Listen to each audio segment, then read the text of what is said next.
Very weird things are happening at my school. They're forcing us to follow some strange new rules. Anyway, I study at a pretty crappy school in a small American town. Even though the town isn't very big, most people seem to have heard of it. I know that in our district, the school has the worst reputation possible. I've even heard a couple of teachers say that, in their opinion, it's the worst school in the whole country. The teachers are pretty unfair, handing out punishments for any little thing, even if we haven't done anything. But well, I guess that happens in all schools. In short, everything is bad. And since many of us come from poor families or have parents who use drugs or alcohol, mine included, we often get visits from the regional school bosses. I don't really understand what their job entails, but I often see Gary and a bunch of other people trying to get information out of us, like how they can help us, what the environment is like at home, and all that. Oh, and I'm changing the names because I don't want to dox myself. The thing is, our Principal Fletcher, name's changed. Sorry, I'm not good at making them up. Is terrified of them because he knows his ass is on the line. He's been in the position for decades, but probably only because no one else in the state wants to do the job. He always gets nervous during district inspections, even more than when the police show up. But lately, everything has gotten very weird, too weird. It all started a couple of weeks ago. Not long ago, there was a fire at one of the teachers' houses. They won't tell us exactly whose, and there are rumors that it might have been started by one of the students. No one knows whose house it was, but I wouldn't put it past any of our guys. Although it would be the worst prank in the history of the school. I guess that's why the principal is so worried about us spilling the beans to the district inspectors. They started pressuring us hard, as if it were a massive cover-up of evidence. No one is allowed to talk about it, and right after that, things got even weirder. Some students started to disappear. Glenn, one of the worst, a real bully, just vanished. He was sent to serve detention after throwing stew at one of the teachers. As he walked into the office, he flipped me the bird, and that was it. He disappeared. The next was an exchange student. We couldn't pronounce his name, so we just called him Joe. He never did anything. He couldn't have made a teacher mad even if he wanted to.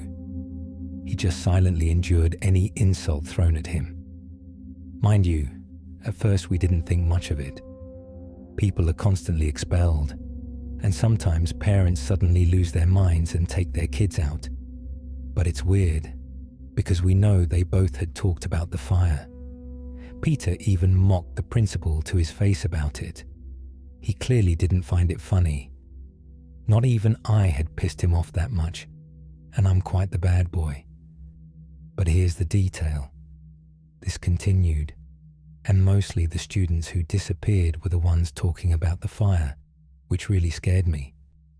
We had been asked before not to tell anyone what was happening at school, but we kept talking anyway, and that usually got people in trouble. I was almost sure it was another case where they demand something of us, and we do what we want anyway. Fletcher can't stand being yelled at by the district. Now I got nervous because I hadn't discussed it with anyone. But my best friend, let's call him Peter, talked about it on every corner. Peter, to be honest, is a bit of a fool, but he's still my best friend because we've been friends forever. But he can't keep his mouth shut for even 5 seconds. He went over all the rumors about the fire and its causes, told me all the gossip. Most believed it was Glenn. Some thought the teacher himself had burned down his house. There was a lot of debate about whose house it exactly was, because nothing came out in the local newspaper. But for Peter, that wasn't weird enough, because the rumor that reached him said the fire started from something else, from something that was in the house, but shouldn't have been there, something impossible. And then Peter disappeared. He vanished. No one knew where he went. I got genuinely worried and asked anyone I could talk to. But the cops in our town are useless. Typical donut devourers. And going to the parents didn't make much sense either. But I didn't trust anyone at school. The people who discussed anything were now disappearing. I couldn't help but worry. Peter was careful. His parents are divorced, but he lived in a good neighborhood, as good as it gets around here. He never separates from one of his parents. He's always in sight, and his mother didn't seem to care at all that he had disappeared. The next day, I went to school as usual, with a heavy, lead-like premonition because of all this madness. And then everything got even stranger. Everyone was talking about the new rules the region had imposed on the school. They were plastered everywhere, on all the bulletin boards. Getting off the bus, we saw they had installed metal detectors at the entrance, and some new security guards from a private agency with dark glasses were stopping a lot of kids. Approaching my locker, I stopped to read this list. Vital rules effective immediately. All the rules listed below must be strictly adhered to at all times. First, all food brought to school must pass an inspection before being allowed in. Students bringing food that has not passed inspection will be immediately suspended from classes. A second, you are forbidden to discuss anything unusual with anyone other than the school's teaching staff, including representatives of the Regional Board of Education. Third, if you find yourselves alone in any room, you must try to escape and find someone you know. If you see someone unknown, simply maintain a normal conversation with them until they stop thinking you are trying to escape. Fourth, the upper floors are now closed to the public. Fifth, if you see a figure on the windowsill, do not touch it. Leave the room. Sixth, the sixth period is cancelled. All students will be sent home after the fifth period. Seventh, there are no fires here, and there is no smoke here. What the hell? Everyone was confused, but it made me sick to my stomach. I knew it was unlikely to be a joke. I would have thought it was someone's prank, and maybe I would have set something like that up myself. Or there would be some other crazy explanation. But Peter disappeared. Glenn disappeared. People kept disappearing. My stomach knotted with the terrible premonition that this wasn't some stupid exaggeration. We're in trouble. All right, stop slacking off. Let's go. Nobody cancelled classes. I heard my homeroom teacher's voice. I noticed how tense she looked, and then I noticed the new cameras they had installed. The weirdest part is that they look shiny, high quality. We still have textbooks from the 80s, and the roof in some classrooms leaks when it rains. But these new cameras, watching both of us, were pristine. The blood rushed to my head. I went to my class as usual, but I couldn't shake the feeling that we were being watched and that something was brewing here. Although I have no idea what's going on, I do have a clue. When the food inspection happened, I gave my lunch to the teacher. She took a picture of it, texted someone, then gave it back to me and said everything was fine. But someone else wasn't so lucky and had to go immediately to Fletcher's office. The food he got caught with was some kind of meat sandwich. This kid was right next to me, and that didn't smell like any meat I knew. The smell was disgusting, and it looked different. And if with my food the teacher had to send a message to make sure everything was normal, with that sandwich, one look was enough. Her face showed an expression of horror and doom, and she sent the boy to the principal. What the hell is going on here? A few days have passed. The shit has only gotten worse. I'll try to be brief. The above was the first part where I explained everything I knew. Although, I absolutely do not understand what is happening. The other day, when I was buying a Slurpee and Butterfinger bars, I ran into Gary, one of those guys from the Regional Board of Education whose responsibilities I don't fully understand. I wanted to ask him about the madness going on, but I remembered the rule that you can't discuss weirdness with anyone but teachers. And then I realized I hadn't seen him in a while. He also seemed nervous, as if he were being followed. Does he even still work with our school? And I couldn't help but notice he smelled like smoke. My parents found out about these rules from Facebook or something. They jumped on me over them, asking why I hadn't told them. And they really yelled at me for not trying to fight these rules. And then they themselves lost it when I started telling them about the weird things, because that would have been a violation of the rules. Now you understand why I didn't see the point in going to them.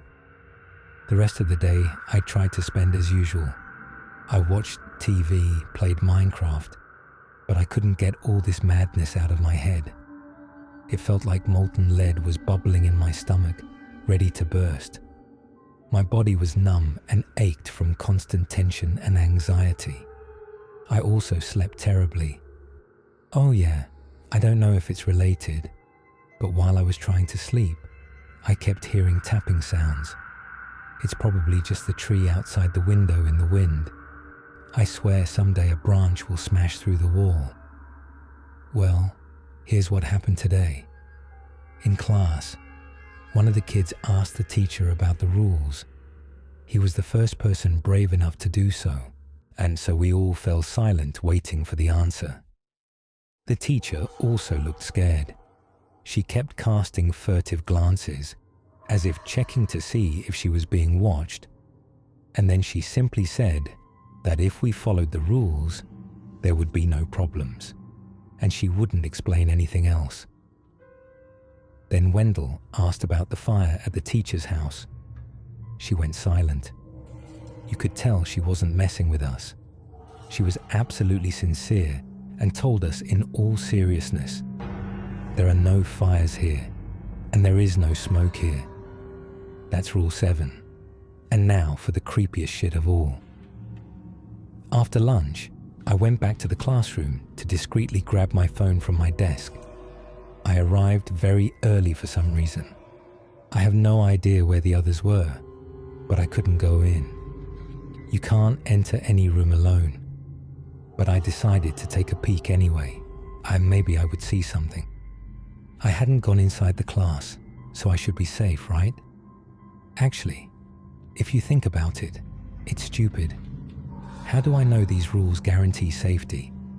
I just know that by following them, I won't get punished. So I tried to push the door open a crack. All I saw was bright, hot and red, flashes of orange and green. I saw that light for only a fraction of a second before slamming the door shut. I noticed plumes of smoke coming out of the crack in the door, rising through the air towards the ceiling. The smoke was thick, black and wet. Some of it grazed my head, and after that, my skin felt damp. What the hell am I supposed to do with this? I can't report that I saw fire, and what that means about there are no fires here. My heart was about to pound out of my chest, but all I could do was stand still. I feeling like a helpless idiot, but I couldn't just stand there doing nothing. I'm not that smart. I wanted to look again. Maybe this time there would be something different. Maybe I could see better. I couldn't forget that green color. What else could it be, if not fire? I stared holes into the doorknob, not even thinking about my actions, just trembling from all this madness. But then our teacher arrived. I was so fixated on the doorknob that I didn't even see her. She simply opened the door and bam. The classroom looked completely normal. She didn't even dignify me with a glance. The others started arriving and we all took our seats as usual. And the day went on normally, but I wasn't the same. I couldn't think clearly after what I had seen. Something very, very wrong is happening here. When it was time to leave at the end of the day, I bolted out of there. I wasn't going to risk staying alone in the classroom, but as I left the school building, I couldn't help but notice that all the cameras were pointed at me. The new cameras our school can't afford. And I couldn't help but hear the loud screams coming from Principal Fletcher's office. And as I sat down, I couldn't help but notice a figure on the windowsill of our classroom. Someone was standing inside, legs dangling off the ledge, waving their arms, begging for help. What the fuck is going on? Seriously? Does anyone have any idea? My grandmother is superstitious, and it was only when I moved in with her for the summer that I realized how far things had gone. On her refrigerator hung this huge, damn list with 10 different rules I had to follow. And she forced me to follow them too. When I opened my umbrella inside the house, she grabbed my arm and yanked me back. Don't open the umbrella indoors. Haven't you seen the rules? Oh, I'm sorry. I thought those rules were just for you. No. Everyone who lives here must obey the rules, she said in a hoarse whisper. I felt very sad. Grandma Jen had once been a sharp-minded, grounded, logical person who only rarely believed in superstitions and paranormal stuff. A rabbit's foot here, a lucky coin there. And now, in her 80s, it seemed that part of her had grown to such proportions that it had devoured everything else. With a heavy heart, I walked over to the fridge and read the rules. First, do not spill the salt. Second, do not open umbrellas indoors. Third, do not wear clothes inside out. Fourth, do not cut your nails after dark. Or fifth, do not break mirrors. Mostly normal superstitions, although the nail one was weird. I kept reading with difficulty. Her handwriting was getting messier and more frantic. Sixth, do not look in the mirror if you are wearing black. Seventh, do not whistle in the house. Eighth, if you wake up and see your bedroom door open, do not close it. Likewise, if you see the attic stairs pulled down, do not push them back up. Ninth, never leave the refrigerator empty. There must always be enough food for an offering. 10th, keep the curtains closed after 10 p.m. Do not open them until 6 a.m. I wanted to tell her it was all complete nonsense, but then I realized that upsetting her at her advanced age was probably a bad idea. No problem, Grandma. I'll follow the rules. Yeah, right. She set me up in the spare bedroom, down the hall from her room. It was a small room, furnished with only a twin bed and a tiny desk, but I couldn't complain. The choice was between this free option and an apartment for over $1,000 a month. But of course, money wasn't the main reason for my visit. My grandmother probably didn't have much time left. According to my mum, strange bruises constantly appeared on her, and the doctors feared she had a blood disease and other things whose names I couldn't even pronounce. I wanted to spend as much time with her as possible. She was still my grandma, the same one who comforted me when my first cat died, and the one who taught me how to bake the most amazing snickerdoodle cookies. I loved her, even if I had to put up with crazy rules. I'm going to sleep, she said, walking past my room that night. Sleep tight, Chrissy. I love you. Good night, Grandma. I love you too. I browsed the internet for an hour, then put the laptop away and fell asleep. I woke up a couple of hours later. Groaning in the dark, I rolled over and saw that my bedroom door was open. I hadn't left it open. I stared at it half asleep, too tired to get up and close it. Whatever. According to the rules, I wasn't allowed to close it anyway. I snuggled into the pillow and closed my eyes, and then I heard a whistle. a soft, melancholic melody coming from downstairs. Every muscle in my body tensed. That was one of the rules, right? No whistling in the house. So why would Grandma be whistling downstairs? I looked at the clock. At 2 o'clock in the damn morning. I forced myself out of bed and went out into the hallway. The attic stairs were pulled down. The darkness from the attic seeped into the hallway, along with a faint smell of rust and rotting food. Beyond the stairs, I could see Grandma's bedroom door slightly open. I slowly went down the stairs. Grandma. The whistling stopped. When I walked into the kitchen, no one was there. Grandma, where are you? I'm here. I looked up and saw my grandmother coming out of the dark living room in her floral nightgown. Did I wake you, honey? I'm so sorry. I wanted to drink some milk for heartburn. No, it's okay. I just thought you weren't allowed to whistle, I said with a smile. According to the rules. You heard a whistle? She asked, her eyes wide open. I nodded. She grabbed my arm with a death grip and led me back up the stairs. Go to sleep, she ordered. Before I could answer, she disappeared into the depths of the hallway, leaving my door open.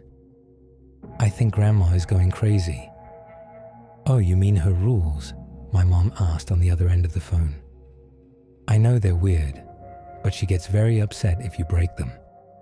And the doctor, well, you know, he doesn't want us to stress her out.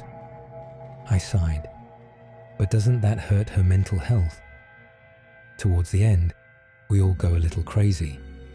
Uncle Finley, at 90, thought the government was tapping all his phones. Great-Grandma Beasley always talked about a bat following her everywhere. At this point, it's better to let sleeping dogs lie.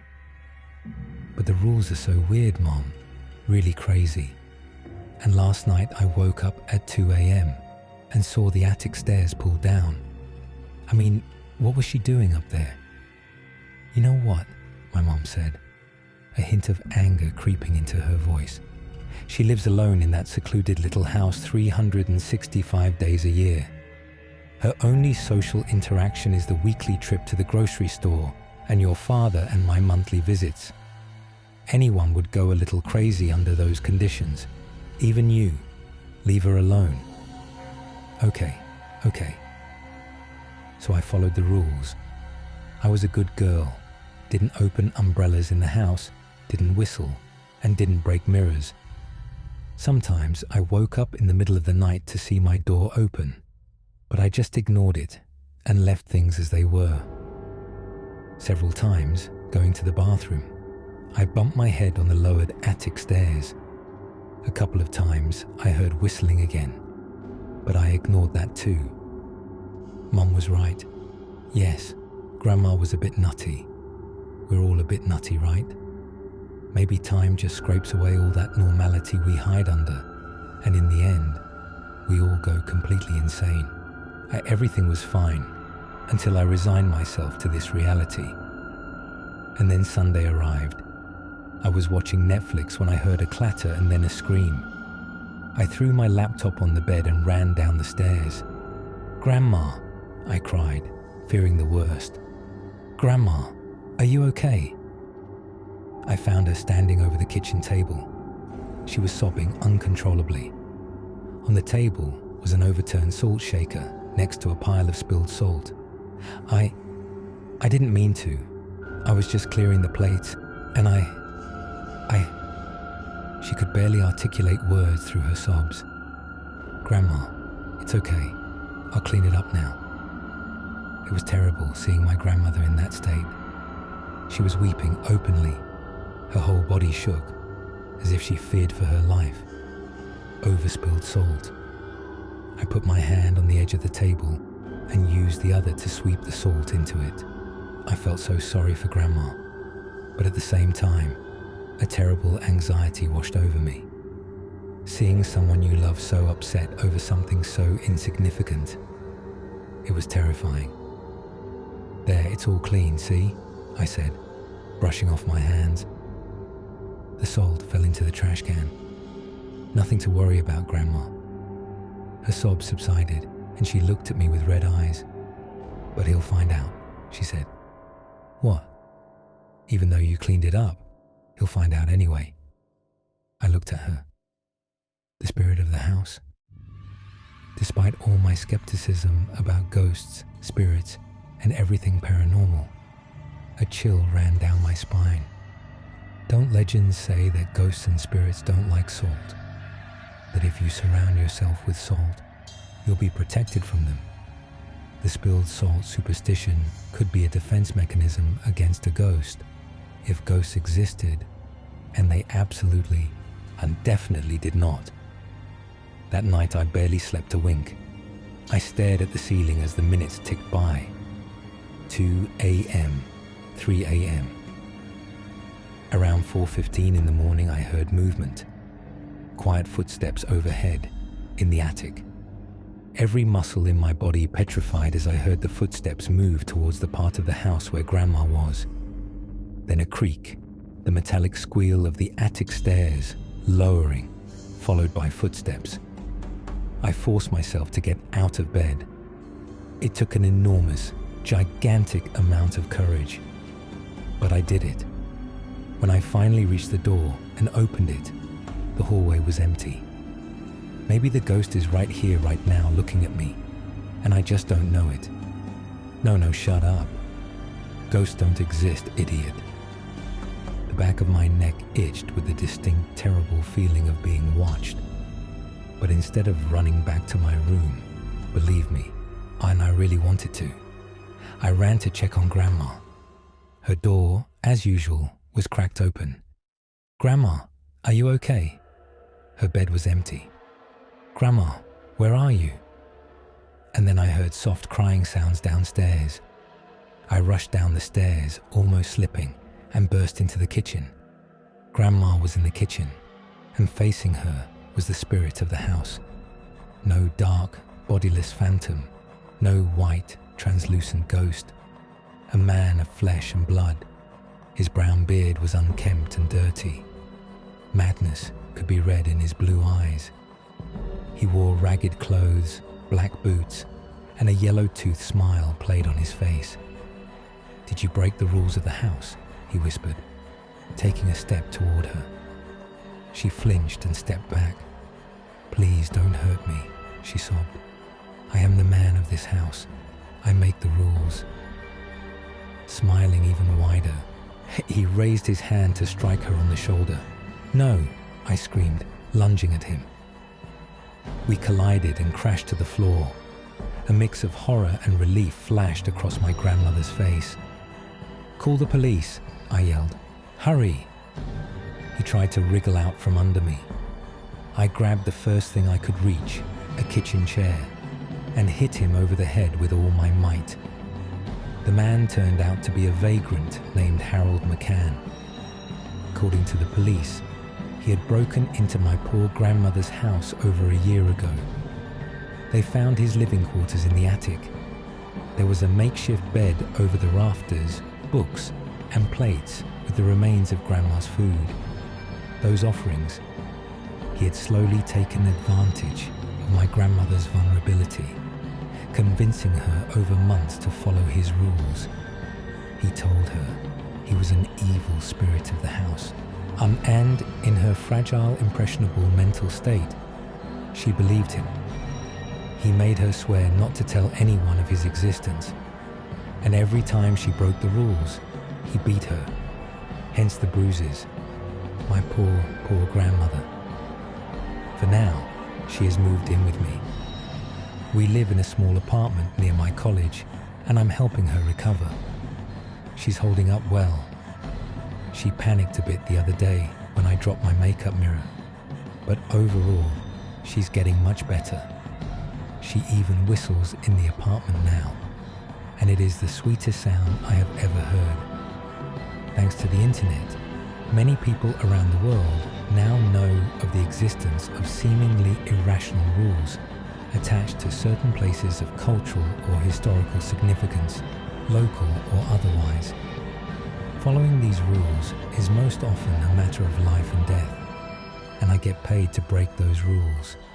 Yes, it seems illogical, but you wouldn't believe how many lives people like me have saved by doing exactly the opposite of what the rules dictate. How else can you find out why you shouldn't stand in front of the mirrors of a local motel where a killer roams with a candle in hand at 3:03 a.m.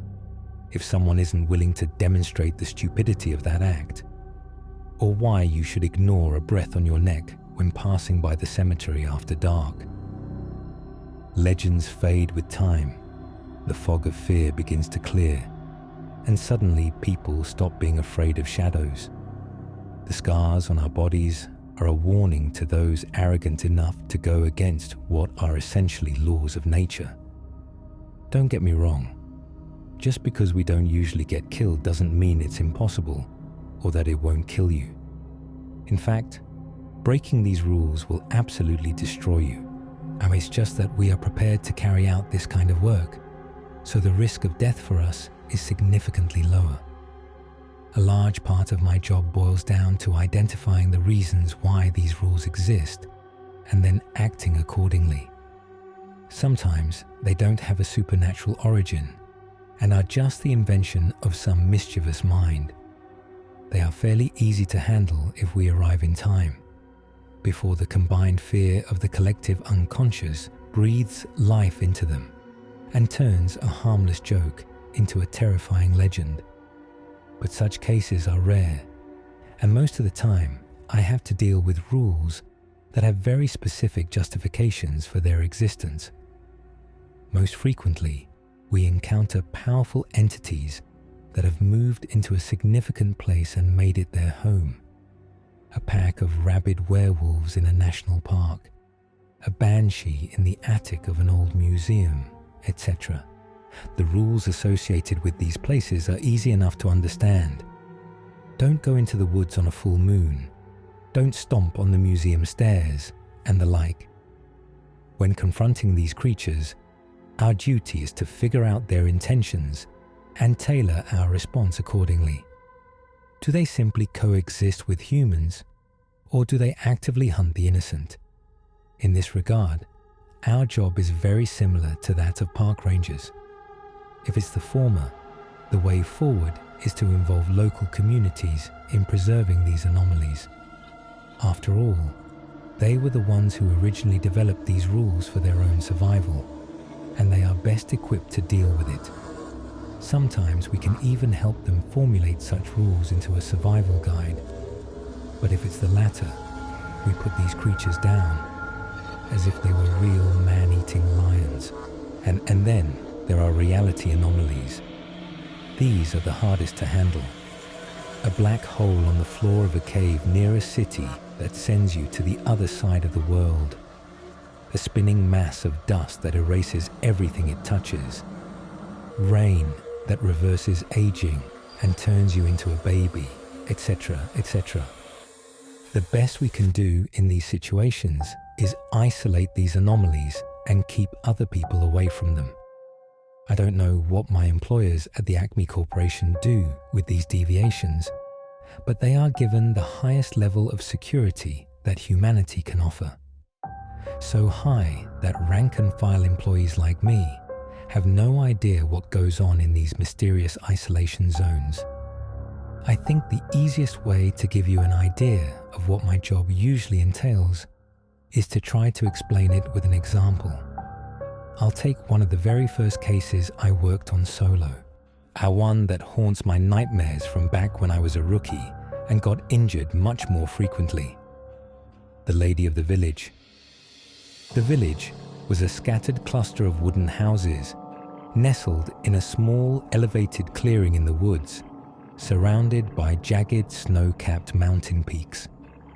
For generations, the locals had suffered from the Lady of the Village, who came out of the forest every night and stole their children as soon as she could get to them. As each generation passed the legend to the next, the rules began to develop, transform, and eventually take root through painful trial and error. So by the time I arrived, The rules sounded something like this. First, stay inside your houses after dark. Second, keep doors and windows locked. Cover the windows with thick cloth. The third, under no circumstances should you look at the lady of the village. Fourth, tie up your children and cover their ears. Do not let them hear the lady sing. And once again, the rules are what help us decide what we should do. And rule number 4 unequivocally hinted that the lady actively hunted children, making her a threat that had to be eliminated. The villagers were, naturally, hostile to my presence among them. The inhabitants of any place that acquires paranormal significance are almost never happy to see outsiders, out of fear that their reality will be looked at with contempt and not taken seriously, and also because of the guilt that arises when such ignorance inevitably leads to deaths. I always keep to myself while working, never revealing my true motives because, well, I don't need to explain to you how they would react if someone showed up wanting to break their precious rule. Upon arriving, I rented the top floor of a small house, ignoring the suspicious and malicious glares the villagers shot at me. The owner of the house gave me a stern warning about the terror that visits the village. Spit flew through his tobacco-stained teeth, and his hands shook with fear as he handed me a crumpled piece of paper with the list of rules. I smiled genuinely at him, grabbed my bag, went up to my room, and went to sleep. I slipped out of the house at dusk, when the dim orange sun had just begun to sink below the horizon, and daylight was fading. Some villagers glared fiercely at me as they started to scatter to their homes, and I gave them a friendly wave. I walked to the edge of the woods and set up a couple of cameras in the trees, after looking around to make sure I wasn't being followed. If the lady doesn't like being looked at, she definitely wouldn't like the cameras. The village seemed abandoned when I returned, and my footsteps echoed on the deserted streets, bathed in the orange light of the street lamps lining the road. "You're late. You don't respect our traditions," the owner of the house roared upon seeing me return. I apologized profusely, gave a reassuring smile to his little son, who was tied to the sofa in front of the fireplace, and went back to my room, ready to continue disrespecting the village's traditions. I pushed the balcony door slightly open, ripped off a narrow horizontal strip of the black tape covering the window, and settled down to wait for it all to start, with my shotgun in my lap and a flask of whiskey next to my laptop on the table. To be honest, I was never good at the part of my job that involves waiting, so it's no surprise I nodded off after a couple of swigs from the flask. I was jolted awake by a beep from my laptop. I blinked, rubbed my eyes, and stared at the screen. And sure enough, there was the lady of the village, emerging from the forest with a candle in the palm of her hand. Her skin was pale, contrasting with the black Victorian-style dress that blended into the darkness surrounding her. Her blood-red lips moved as if she was singing. She stopped, turned her neck to look at the camera, and winked, which made me shudder. She seemed to know where I was. I tightened my grip on the shotgun to calm down and glanced at the arsenal of weapons in my bag I'd scattered across the bed. Soon the singing became audible, growing louder and louder as the lady entered the village. The song was so melodious, as if nectar was being poured into my ears. Every note tugged at my heartstrings, forcing me to obey. It's no wonder the children were so receptive to her voice. I jumped out of the chair and went to the window, peering through the small slit I had made.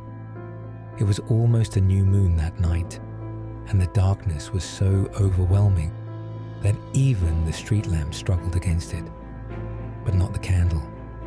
Its flame burned so brightly it could have been seen for miles, as if fueled by the magical song. However, there was something incredibly strange.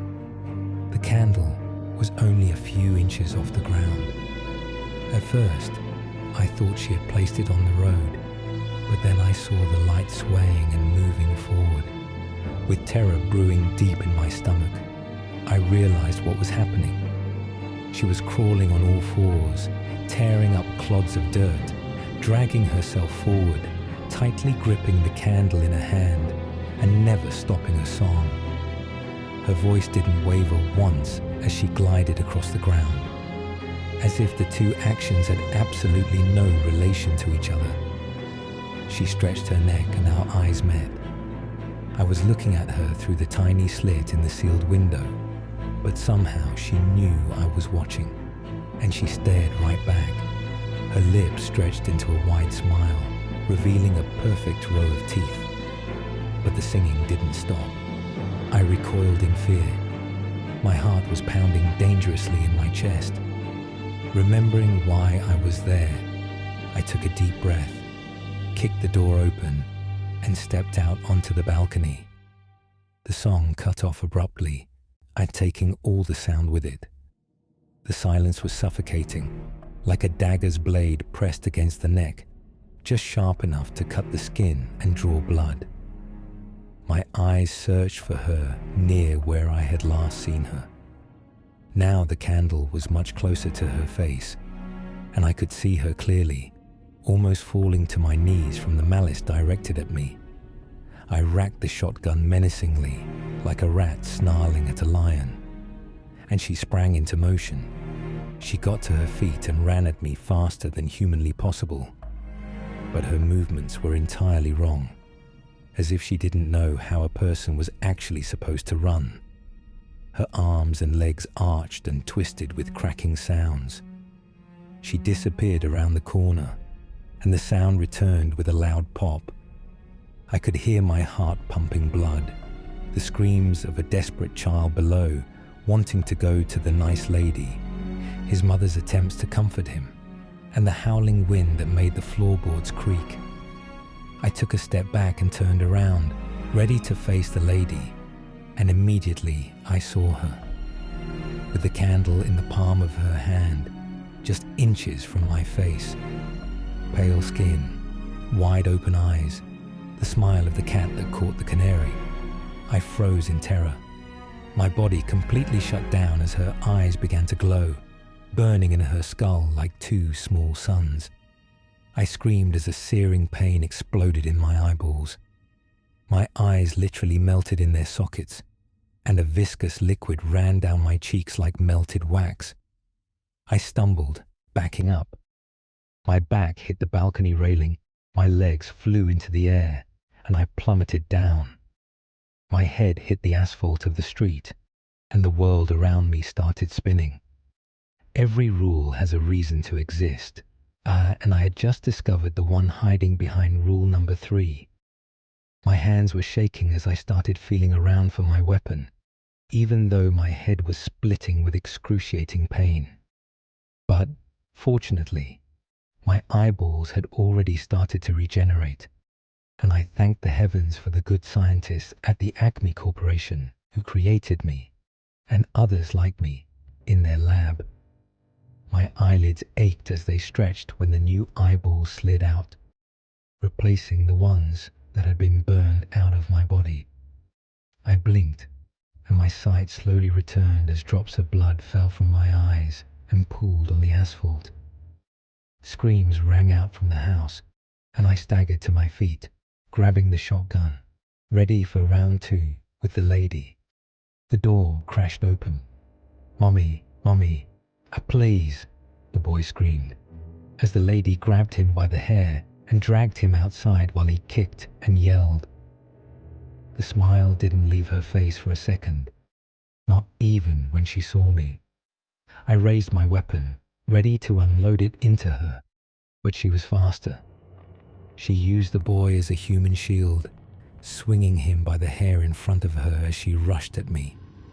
Her body moved in strange, jerky twitches. She threw the boy at me, throwing me off balance, and took the opportunity to punch me in the stomach. All the air left my lungs in one sharp second when her hand plunged into my stomach and her fingers grabbed my intestines and squeezed. I saw stars, but before passing out, I pulled the shotgun's trigger, burying several buckshot shells into her torso. It didn't help much, but it definitely gave me the chance to break free from her. Clutching my stomach with my hands, from which wet loops of intestines hung, I collapsed onto my back. "Mommy," the boy sobbed, burying his face in his mother's chest. The lady headed toward the two of them. "Please, let my son go, please," the mother pleaded, as the lady approached her and placed a bloody hand on her head. I tried to move my arms, but they were too weak. I had lost too much blood. My body wasn't regenerating fast enough. "Please let him go," she cried. The lady yanked the woman's head back, exposing her neck, and then slit her throat with a single, razor-sharp nail. Blood bubbled and gushed from her neck, splashing her son, who cried even harder. My body still refused to move. The lady grabbed the boy by the head again and dragged him down the street. I lay on my back, my hands on my stomach to keep my intestines from spilling out, feeling completely helpless as I watched her take the child away. The boy's screams got louder and increasingly animalistic, like the squeal of a slaughtered pig. My fingers started moving right as I saw them both disappear into the forest, but the child's agonizing howls echoed through the trees for a long time. I'd like to tell you that as soon as I regained my strength, I chased the lady into the woods, killed her, and saved the boy. But that's not how it went. After they left, the villagers slowly crept out of their houses, and then, with the help of the boy's father, quickly put two and two together and formed a lynch mob. I barely escaped, starving, exhausted, and on the brink of death. I was rescued by other Acme Corporation employees after 4 days of wandering through the forest, and they flew me to a safe location. Eventually, they sent someone else, and the threat of the lady of the village was ended once and for all, but not by my hands. You might wonder why I decided to tell you this exact story. Well, besides the fact that it's one of the most traumatic and memorable experiences of my life, I also chose it for what it meant to me and what it might mean to all of you. Understand that even those of us who were created for this and trained for it fail and become victims of the horrors of our world. Some rules exist for a reason. Follow them.